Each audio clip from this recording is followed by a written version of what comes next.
This internet is diabolical. And I'm going to tell anybody that's coming up on social media, don't look for no handouts from the industry. Don't look to be recruited. If you're a podcaster, do you. Hassan is not looking for none of them celebrities to co-sign him. They come sit down next to him because he's that nigga. You become that nigga and stay by yourself, because these niggas act like they want to be your friend, they want to be cool. No, they just want your audience. And once they get that, they will decapitate you and take your crown. These niggas ain't your friend. This industry is dirty, diabolical. Niggas will size you up, act like they want to be a part of you. Y'all gonna be a team. And overnight act like they don't even know you no more. And some of these niggas, yes, they sitting down at Satan's table. None of these niggas can be trusted. It's nasty what I'm seeing, honestly. This whole EYL hate train, bro, it shows so much nastiness on the internet. Seeing y'all thumbnails, seeing y'all captions, it's just crazy, especially as a man. Like, I feel like as a man, why are you talking about the next man's business? You feel me? And a lot of y'all including yourselves when it doesn't have nothing to do with you. You feel me? And the crazy thing is, it shows you what he was talking about in a way. Rashad and Troy and Ian, they did so much for the black community, and this is coming from a young brother, feel me? Like, I didn't get into stocks until I started watching EYL. I didn't really care about business and see the importance of business and savings and credit and stuff like that until I started watching EYL. At this point, I have my own apartment with my girlfriend. We watch EYL like it's the news, you feel me? Like, Monday market, what is it? Market Mondays is basically the news to us, and it's like, as we watch it, we grow intellectually. You feel me? We learn more about stocks. We learn more about finance, more about business, more about everything. And that's, anytime I run into a younger version of me in the streets or anywhere, I always recommend them, yo, listen, if you want to start that entrepreneur journey, you want to free your mind, you got to first watch EYL. Because EYL branches off to so much different things. You can go down the credit route. You go down Black Power route, which is 19 Keys and everybody else. You go down the health route, Yaki. You know what I'm saying? EYL is the connector, bro. So for people to really discredit EYL, discredit Rashad and everybody else that's putting in the pain and putting in the work ethic and stuff like that, it's crazy. Just because he says it's not for black people, for y'all to really just take that on surface value and run with it is crazy. And the captions y'all putting out is crazy. Like I see some crazy shit like the satisfying downfall of EYL. It's like, bro, y'all gotta chill, bro. Y'all gotta build up y'all own shit and focus on what y'all got going on versus hating on the next man, bro. Especially if you're a black man that's watching this, like, why? It's not, I'm not gonna say it's not that serious. I do feel like he kind of went too far, but I understand what he's saying. You feel me? Like, and you can't just say, oh, he said F black people. That was never the case, bro. You can tell from the situation, it's not about, you can tell from his work, everything is about black people. Like he said on the live, he doesn't have to say it's for black people, for people to understand that's for black people. Like I said, for people like me, who's coming off the 9 to 5, who's coming off of, I was about to go into trucking, I was about to be stuck on the road. Instead of doing that, I started my own business, and I'm pretty successful at what I'm doing. You feel me? And it all started from there. The reprogramming and seeing life differently all started from the EYL channel. That's how I found out about many of the people I watch today. Mike Rashid, 19 Keys, Billy Carson, all these great black, powerful people. I learned it because of EYL. So I really hate seeing the EYL hate train. That shit is whack. That shit is very whack. And I feel like y'all taking away so much from what they've done for years. You feel me? For years.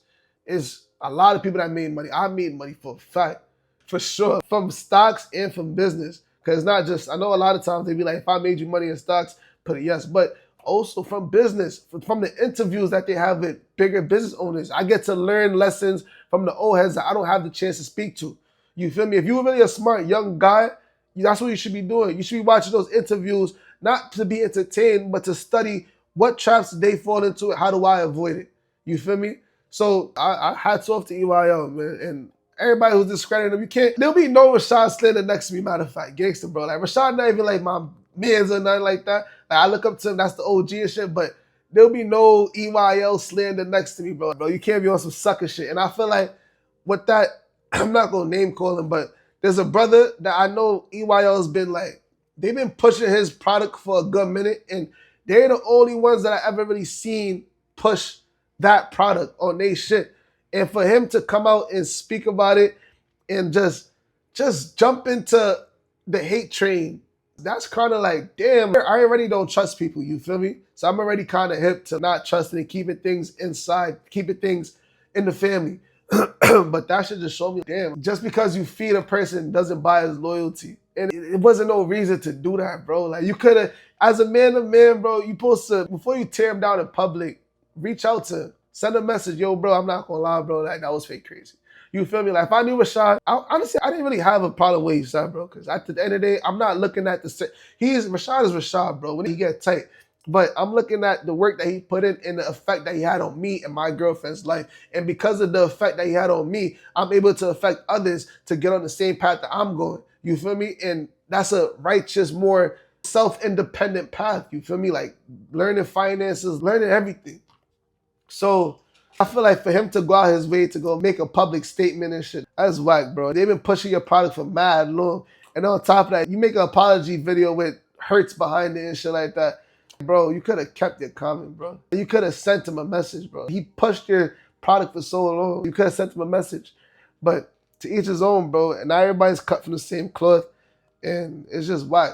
And for all of y'all posting EYL, satisfying this and the third, bro, that's sick. Yeah, a lot of y'all is sick. The thumbnails that y'all coming up using AI, shit like that, that shit is sick. And it's actually scary. And it's like, damn, it doesn't matter how rich or how much you help people. Like, niggas, as soon as something happens that's bad, they will tear you down, you feel me? And that's just what I see from looking outside in. Like, I gotta prepare for that. Because I know one day I'm gonna be bigger than where I'm at now. And I'm just gonna be prepared for that, you feel me? But that's all I gotta say though. Loyalty means a lot. And I feel like a lot of sucker shit this week, bro. That's what I call it, sucker shit. And everybody played their cards, and it made me look at a lot of people different. A lot of people I was watching, I usually watch, because they had a part in that hate train. This is side eyes, you feel me? Like, I thought you was genuine, and anyways, I'm off this. I just want to give y'all my 2 cents on it. And I feel like it is a business topic, which is why I'm posting about it. And I probably will start doing more content like this, because this is what comes with business. When you rise so high, you got to know how to build while being under attack. You feel me?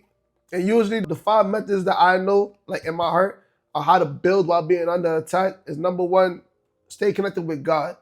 God knows you in and out, and he knows the work that you put in.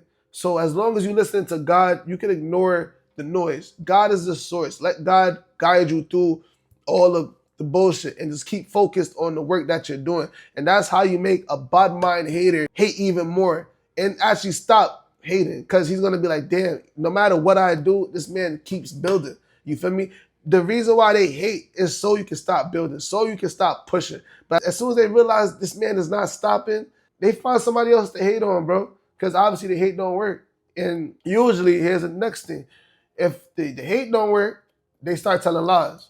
And when the lies come, it's the same thing. This is why it's important that you stay true to yourself, stay righteous. So that way, there's always going to be people like me that's going to support you and say, yo, y'all bugging. I seen this man do some great works in the world, and y'all not going to discredit him like he's some, I don't know. You feel me? And number 3, you got to also have a sword while you're building. And this is some biblical shit for me. I shouldn't say shit. My fault for that. But you got to have a sword while you're building. So you got to also play defense. As they try to tear you down, you need to play defense. You can't just take all the slander. You got to have some type of balance, you feel me? Be prepared to defend yourself, but not by going toe-to-toe, but going the high path. You see how Rashad, this is why it was so beautiful to see, like, a person I look up to handle the situation like he handled it. He took the high path. He took grace. Shout out to Ian and Troy, because I know they was in his ear. I know Rashad get busy, bro, but he took the high path, and he didn't go toe-to-toe. He didn't diss anybody. He didn't get nasty. He just said, yo, I apologize for the ones I hurt, and we moving forward. And, you know, and it's fire, bro. Seeing that is very fire, bro, especially in our community. That's fire, especially with ego.